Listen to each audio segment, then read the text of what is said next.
tentunya saya ingin memperkenalkan secara langsung guest speaker kami, ya, yaitu Bapak Insinyur Bagus Prima A, STIPM ACPE, selaku Manajer Biro Engineering dan BIM PT Adikarya Persero Departemen Gedung.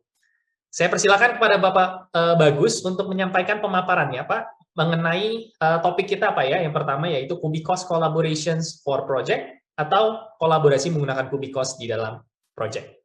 Silakan Pak Bagus. Baik, terima kasih Mas Ferdi. Suara saya sudah terdengar jelas? Terdengar jelas, Pak. Baik, bismillahirrahmanirrahim. Assalamualaikum warahmatullahi wabarakatuh. Selamat pagi, salam sehat untuk kita semua, untuk rekan-rekan, Bapak dan Ibu, seluruh peserta yang hadir pada webinar yang luar biasa pada pagi ini, diselenggarakan oleh rekan-rekan kita dari Glodon dan berkolaborasi dengan Adikarya, khususnya Departemen Gedung. Tema yang akan kita angkat adalah Kubikos Collaboration for Project, di mana kita akan membahas beberapa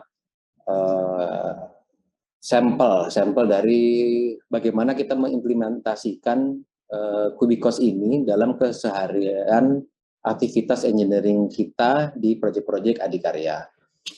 Next.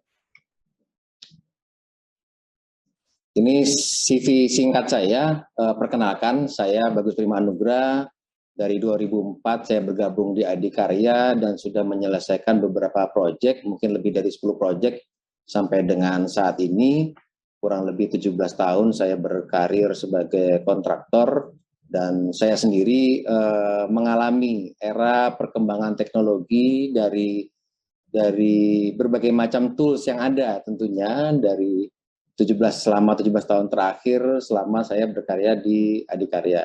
Memang dominannya adalah proyek-proyek gedung, mulai dari daerah sekitar Jakarta, kemudian saya dulu juga pernah bertugas di Yogyakarta, kemudian proyek terbesar saya adalah ketika bareng dengan tim menghandle Terminal Internasional Ngurah Rai di Denpasar, kemudian pernah juga saya menghandle proyek pabrik asal Honda Motor, serta proyek farmasi Kimia Farma di Bandung sekitar tahun 2016 sampai dengan terakhir proyek saya adalah Menara Mandiri Wijaya Kusuma di Jakarta. Next. Konten yang tadi sudah sampaikan di Mas Ferdi, kita akan sekilas membahas tentang BIM, apa sih itu BIM, kemudian kita akan membahas sedikit tentang implementasinya pada proyek-proyek kami di Adikarya. Next. Ini adalah penerapan BIM pada proyek, jadi mungkin ada teman-teman semua atau Bapak Ibu semua yang pernah mendengar BIM secara sekilas, mungkin ini sedikit kita kupas apa sih BIM itu, dan fungsinya apa sih, serta benefitnya seperti apa. Jadi BIM itu bahasa mudahnya adalah model dari suatu rencana proyek atau gedung yang akan kita bangun, sedemikian sehingga kita bisa mendapatkan gambaran apa-apa saja sih yang harus kita lakukan, lingkupnya apa-apa saja sih yang harus kita terapkan pada masa pelaksanaan proyek nantinya. Jadi bisa kita bilang sesuai dengan tagline kami, we build before construction. Jadi kita bisa membuat suatu model yang lebih detail, sedemikian sehingga keseluruhan permasalahan yang ada bisa kita atasi. Dan BIM saat ini sudah sampai kami menerapkan level di 8D sampai dengan safety. Pertama, memang 3D merupakan visualisasi dari model yang ada itu sendiri, sedemikian sehingga sesuai dengan urutan konsep dari 3D ini sendiri, kita bisa mendapatkan building information-nya, kemudian kita bisa mendefine dari scope pekerjaan, memvisualisasi pekerjaan, bahkan kita juga mampu melakukan review-review desain yang mungkin kita anggap belum optimal. Kemudian yang terpenting adalah clash detection. Ini dahulu kalau kita membahasakannya semacam superimpose antara drawing, struktur, arsitektur. Cuman saat ini sudah bisa kita combine dan collaborate berbagai macam disiplin ilmu pada saat masa pembangunan seperti struktur, arsitektur maupun RT. Dan BIM itu sendiri seharusnya sudah kita bisa terapkan dalam bentuk soft drawing maupun as-built drawing nantinya setelah selesai masa pelaksanaan. which is semua data ini nanti semuanya akan bisa kita integrasi dalam suatu format tertentu sedemikian sehingga ketika kita melaksanakan handover terakhir sudah berupa data yang base-nya sudah digital.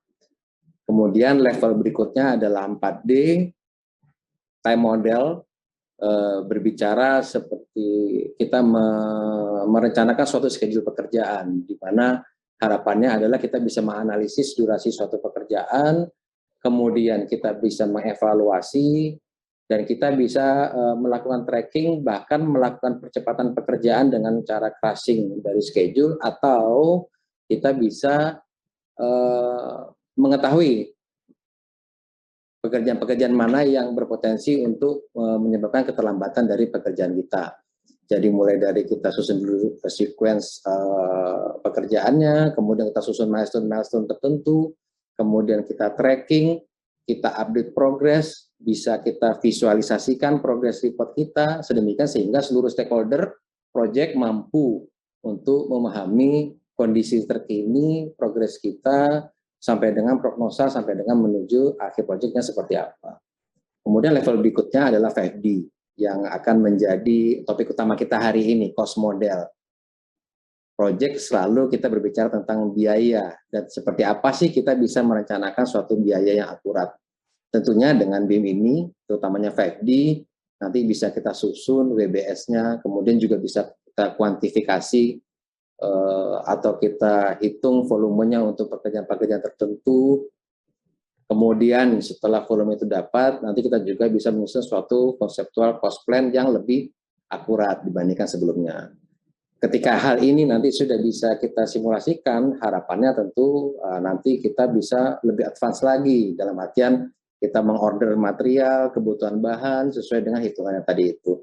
Bahkan kita nanti bisa melakukan VE-VE tertentu yang ujungnya adalah harapannya cost reduction atau berupa efisiensi biaya. Next step-nya adalah 6D, itu merupakan analisis atau visualisasi dari sisi energi terhadap suatu bangunan yang kita modelkan dengan BIM ini. Jadi dengan model 6D ini kita bisa menghitung biasanya kaitannya dengan kebutuhan sertifikasi untuk green building, baik pada level bronze sampai dengan platinum. Konsumsi energi yang kita butuhkan, air dan segala macamnya masih bisa kita modelkan.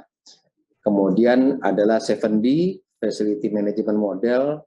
Ini terkait dengan yang sudah kita lakukan sebelumnya, baik ketika 3D, 4D, 5D, sampai 6D, seluruh properties material yang kita pasang, equipment yang kita pasang, bisa kita data, kita compile dalam suatu data yang terintegrated, sedemikian sehingga nanti bisa kita handoverkan kepada owner atau building maintenance.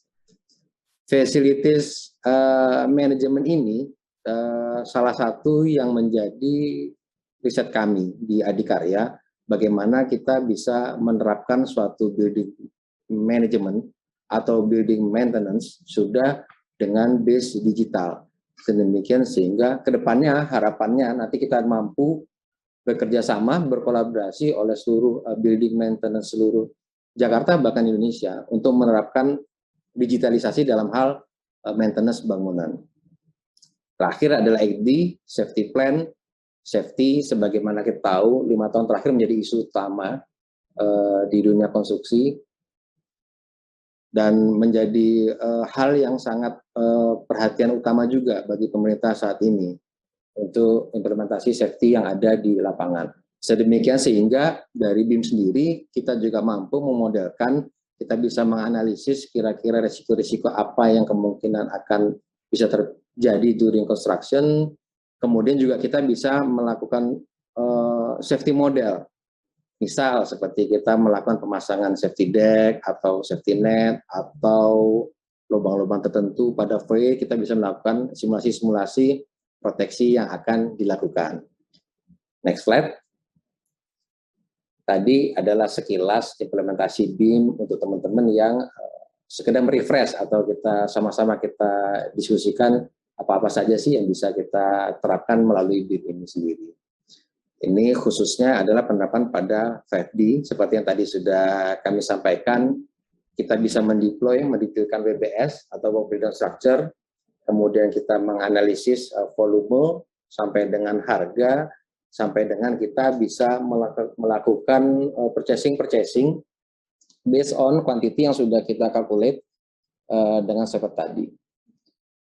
Ini adalah contoh beberapa implementasi dari proyek-proyek kami, seperti proses perhitungan MC0 atau mutual check 0 dengan para owner, konsultan di proyek Rawabuntu, Tangerang. Kemudian juga ada beberapa di proyek-proyek lain. Dari visualisasi ini bisa kita lihat beberapa hal yang memang powerful bisa kita laksanakan, bisa kita lakukan dengan 5D ini. Next.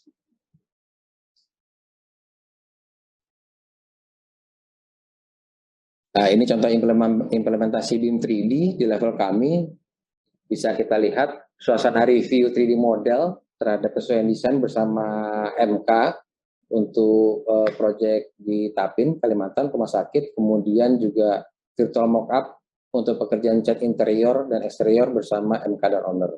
Ini hanya sampling beberapa hal yang bisa kita lakukan dengan tools ini. Jadi memang sama-sama kita ketahui bahwasannya kondisi desain itu tidak sempurna 100%. Dan ketidaksempurnaan ini menjadi risiko utamanya bagi kita selaku kontraktor ketika saat implementasi pelaksanaan nantinya. Untuk meminimalisir risiko tadi, dengan mudah kita bisa melakukan modeling dengan BIM 3D ini. Kemudian juga bisa kita discuss dengan pihak-pihak atau stakeholder eksternal tentunya, entah itu konsultan ataupun owner, sedemikian sehingga solusi-solusi tertentu bisa kita ambil ketika di awal proyek. Jadi tidak ujuk-ujuk ketika ada masalah pada pas pelaksanaan yang pasti akibatnya akan menimbulkan suatu extra cost yang sudah pasti itu di luar biaya perencanaan kita. Begitu juga ketika kita membahas terkait approval material, ini salah satu contohnya. Kita bisa mendisplaykan contoh cat interior ataupun eksterior sedemikian sehingga kita juga bisa menggambarkan feels yang akan didapat bagi owner jika sudah melakukan pemilihan terhadap material atau produk-produk tertentu. Kemudian kelebihannya lainnya tentunya adalah di masa pandemi ini membuat kita sangat terbatas untuk berinteraksi. Sedangkan kegiatan konstruksi diharapkan tetap berjalan seperti sedia kala dan tools ini sangat membantu kami selama masa pandemi kurang lebih 2 tahun terakhir ini untuk membantu mengkoordinasikan antara sesama stakeholder, terutama untuk proyek-proyek yang remote area atau bisa kita bilang agak jauh lah dari Jakarta. Next.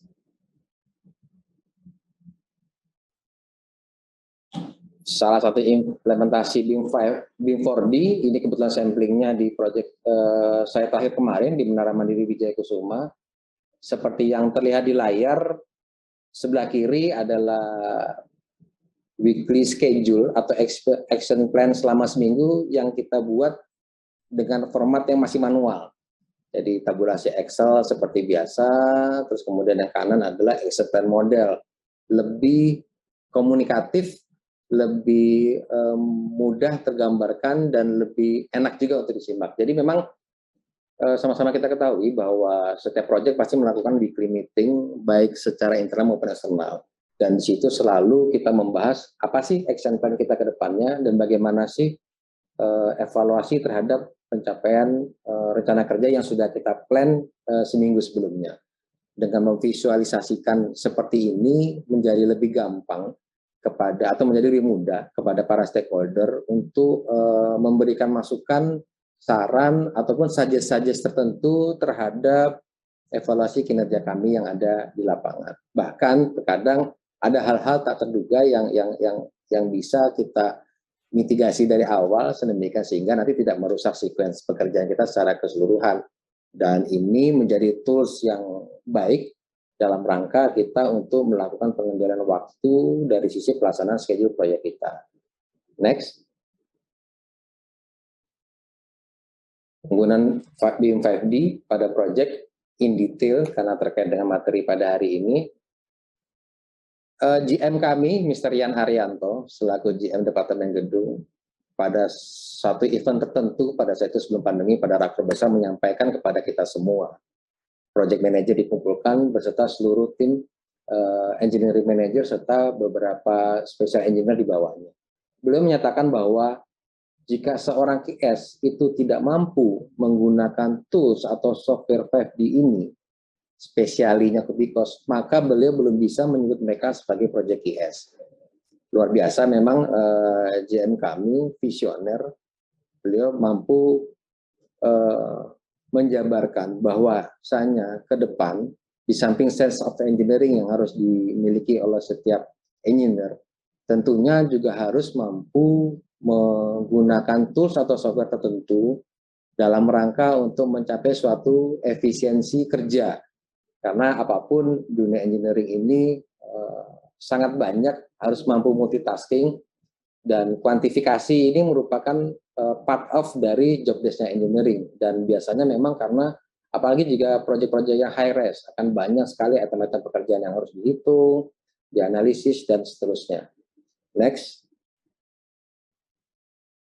Oleh karena itu, kami, Adikarya, Departemen Gedung khususnya bersama Glodon, melakukan sertifikasi kepada seluruh proyek IS kami maupun kepada trainer internal kami.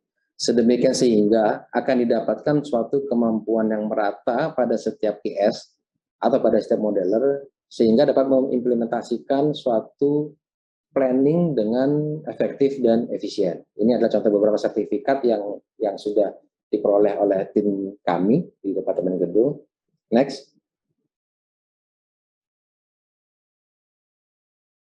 Berangkat dari model yang sama, ketika proses 3D tadi, kami mendetailkan dan memanfaatkan untuk mengkuantifikasi seluruh pekerjaan. Ini adalah sampel model implementasi BIM pada proyek UIN Sunan Ampel di Surabaya, Mahata Serpong atau Rawabuntu, kemudian rumah sakit di Tapin. Dari model-model inilah yang nanti bisa kita lihat di next slide. Next. Bahwa sekali kita kerja memodel, kita dapat melakukan secara maksimal sesuai dengan kebutuhan keengineering kita. Dikolaborasi dengan BIM 5D untuk perhitungan proses volume dari model yang sama yang sudah kita buat ketika di awal tadi. Ini contoh visualisasinya. Kemudian next. Step-stepnya dari 3D sampai 5D, Revit, kemudian pasti kita menggunakan TAS, IRB, kemudian di GB. Ini contoh implementasi di Universitas Raden Intan Lampung. Next. Ini video sekilas how to implement BIM menuju 5D. Bisa kita lihat dari model atau dari gambar yang sederhana tadi, sedikit kita modelkan, kemudian kita define per elemen-elemen tertentu yang harapannya nanti akan kita analisis. Kalau dalam contoh gambar atau video ini mulai dari kolom, dinding, lantai, dan kita juga bisa mendefine spesifikasi yang akan digunakan pada matematika tersebut. Sedemikian sehingga sudah kita klasterkan secara tertentu di dalam untuk memudahkan kita untuk analisis selanjutnya. Next. Ini adalah hasil permodelan tadi. Kita coba lebih detailkan, terlihat beberapa elemen-elemen yang mampu untuk kita modelkan sebelumnya. Ini case untuk contoh case untuk struktur. Jadi memang kotak yang kanan itu terdiri atas slab, shear wall, beam, column atau kolom, sampai dengan nanti pembesiannya juga bisa kita implementasikan. Next. Contoh penerapan Kubikos dalam implementasi di lapangan. Salah satu contohnya adalah karena kita tadi pembahasannya ada volume, maka ini adalah bisa kita teruskan untuk dasar volume seluruh SPK mandor ataupun kontrak-kontrak Sapan yang ada. Bisa kita lihat yang di remark warna merah, volume yang tertera ini merupakan adalah volume output dari analisis Kubikos 5D. Sedemikian sehingga harapannya akan didapatkan suatu volume yang lebih akurat dan lebih cepat, sehingga kita sudah tidak ada lagi dispute terkait volume di lapangan. Next. Jika sebelumnya di volume pada saat kontrak-kontrak mitra kerja, ini adalah contoh implementasi volume ketika purchasing atau volume ketika saat kita melakukan pembelian material. Yang atas evaluasi hasil volume kebutuhan besi menggunakan output TRB, kemudian yang bawah adalah evaluasi untuk analisis perhitungan volume di arsitek. Next. Jadi jika dulu saya mengalami analisis perhitungan secara manual, sekarang kita bisa melakukan secara digital. Ini adalah video contoh penerapan untuk PO lantai. Contoh ini merupakan salah satu contoh pekerjaan pola lantai. Sebagaimana kita ketahui, salah satu contoh item yang sedikit rumit pada pekerjaan finishing lantai adalah pola lantai. Pola lantai berarti suatu area tertentu yang menggunakan pola tertentu dengan varian material pelapis lantai tertentu pula.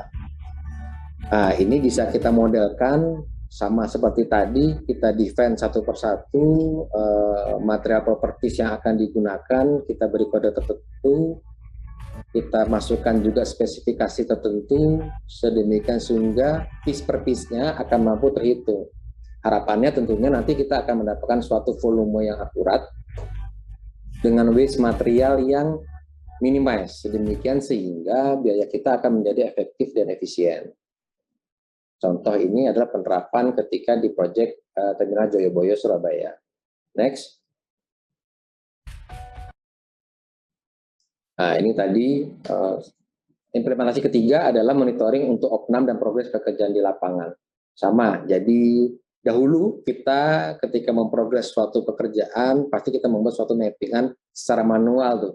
Kita stabilo atau kita beri gambar-gambar tertentu untuk menunjukkan progres tertentu yang dicapai pada periode tertentu. Hal ini bisa kita lakukan juga dengan 5D, paperless, dengan harapan adalah semuanya bisa menjadi lebih efisien, semuanya bisa menjadi lebih akurat. Kelihatan seperti di contoh display ini, yang kanan bawah warna biru progres berdasarkan output task, kemudian yang merah sama progres di week sebelumnya juga dengan output dari task. Kemudian sehingga data-data ini sendiri nanti akan bisa kita ekspor ke dalam format tertentu sesuai standar kita dan memudahkan kita untuk mendapatkan hasil pekerjaannya. Next. Nah, ini contoh untuk video monitoring opnam. Pekerjaan expose dari keramik lantai. Mapping dengan mudah kita lakukan untuk progres pekerjaannya.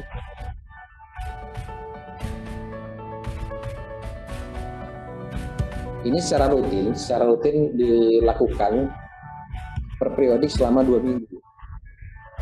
Sedemikian sehingga kita pun dengan hasil monitoring opnam ini bisa kita lakukan tracking terhadap permodelan yang tadi yang 4D.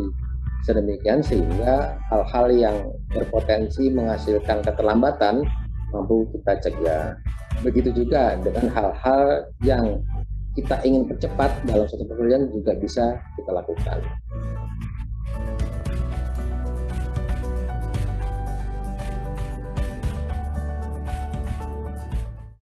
Next, sama ini tadi contoh implementasi video ketika di Joyoboyo.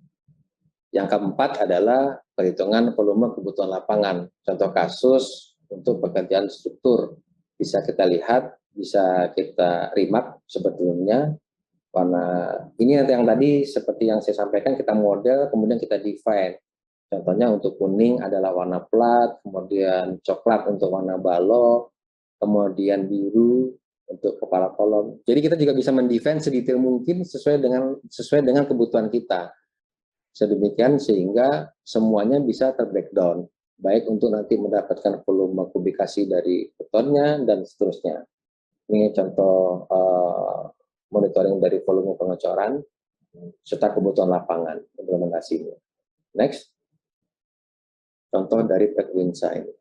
Kemudian tadi struktur ini untuk arsitektur. Bisa arsitektur ya, ini bisa kita lihat hasilnya kurang lebih seperti ini. Next. Sama, intinya untuk di arsitektur, contoh kasus pola lantai, bisa kita lihat, bisa kita define sesuai dengan ukuran-ukuran tertentu yang kita rencanakan, baik HT, keramik, dan seterusnya. Next. Jadi semakin detail kita modelkan, semakin detail kita define propertiesnya, semakin akurat hasil analisis kita. Ada contoh checklist video pengecoran. Kamu bisa. Kaitannya adalah tadi dengan rencana kuantifikasi kita. Nah ini mulai dari checklist, kemudian mapping. Yang dilakukan ini adalah sifatnya controlling dari area yang akan kita kerjakan serta kebutuhan volume yang akan kita kerjakan. Nah, nanti kemudian akan dianalisis sesuai dengan teoritis yang tadi sudah kita modelkan. Kenapa hal ini perlu dilakukan? Karena material itu merupakan komponen terbesar juga dari suatu biaya pekerjaan. Sedemikian sehingga ketika kita bisa mampu mengendalikan volume material dengan maksimal, harapannya target-target performance biasanya nanti sudah akan bisa tercapai. Next. Nah, ini adalah detail contoh dari backup MC0, backup volume MC0 atau mutual check 0 ketika awal pekerjaan. Kolom yang merah itu merupakan data output dari Kubikos yang sudah kita pindahkan ke dalam format BQ yang standar sesuai dengan berlaku di proyek masing-masing. Next.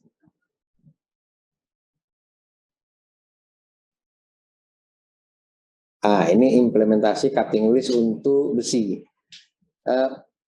Besi ini hal yang menarik karena zaman dahulu kita menghitung volume besi ini benar-benar secara manual. Kita membuat BBS-nya atau bar bending schedule, kemudian kita buat tabulasi dalam Excel-nya, kemudian kita generate keseluruhan, sedemikian kita bisa mendapatkan tonase besi kebutuhan kita.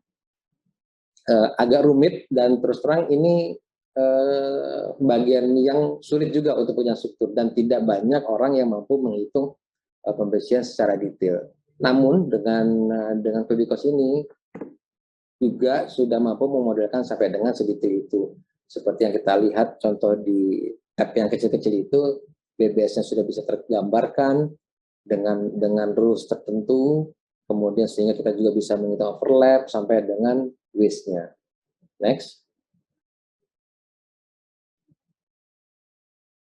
Ya, sama-sama kita ketahui bahwasanya komponen besi itu merupakan major item yang berbiaya besar, terutama ketika di pekerjaan struktur.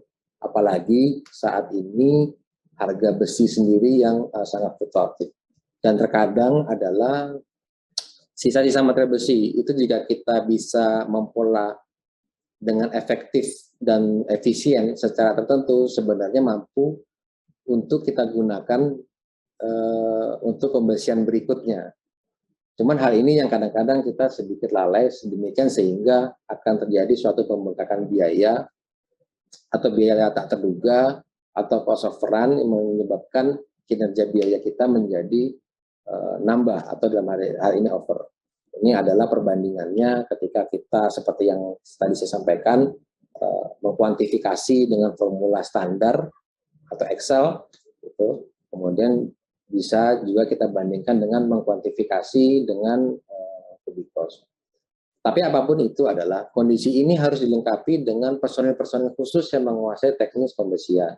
Sedemikian sehingga apapun ini semua merupakan tools. Kemampuan keengineeringan dari masing-masing personil juga turut menentukan dari performance tool yang akan kita pakai. Next. Baik, slide terakhir ada sedikit yang mengkritik adalah bahwa sesungguhnya cost of run itu, karena ini, setiap kontraktor atau praktisi ujungnya adalah biaya, cost, yang harus menghasilkan suatu profit. bagaimana kita bisa mengelola cost ini dengan baik sedemikian sehingga bisa menghadirkan suatu benefit yang optimal dari tools yang kita pakai. Dari zaman dahulu sampai sekarang, cost of run masih menjadi fenomena dalam dunia konstruksi kita. Dan kalau kita teliti secara ilmiah, memang bisa lebih dari 10 penyebab cost of run itu sendiri. Dan lebih dari 10 cost of run itu sendiri, ada hal-hal yang bisa diatasi dengan software-software tertentu. Di antaranya adalah variable design tadi, estimasi, sama perbaikan pekerjaan. Dan uniknya bahwa kita di sini sekarang, di era sekarang, sudah ada BIM, sudah ada cubic cost, yang diharapkan dapat menghasilkan cost reduction yang optimum, sedemikian sehingga case cost of run tidak terjadi lagi. Banyak hal cost of run yang sekarang sampai dengan saat ini pun masih sering dialami oleh beberapa proyek-proyek, baik di proyek-proyek swasta nasional maupun di proyek-proyek pemerintahan. Pertanyaan besarnya adalah seberapa besarkah kemampuan tools ini untuk menghasilkan, meminimalkan cost of run yang terjadi, memaksimalkan cost reduction yang terjadi sehingga dapat mengoptimumkan kinerja biaya berikutnya. Ini yang menjadi diskusi menarik kita selanjutnya yang bisa akan lebih kita kupas, mungkin lebih detail sedemikian sehingga nanti Gordon pun mampu memberikan bayangan seberapa powerful-nya tools-tools ini untuk menghasilkan suatu cost reduction yang luar biasa. Next, mungkin itu terakhir dari kami. Terima kasih waktu dan tempat. Saya kembalikan kepada Mas Ferdi. Wassalamualaikum warahmatullahi wabarakatuh.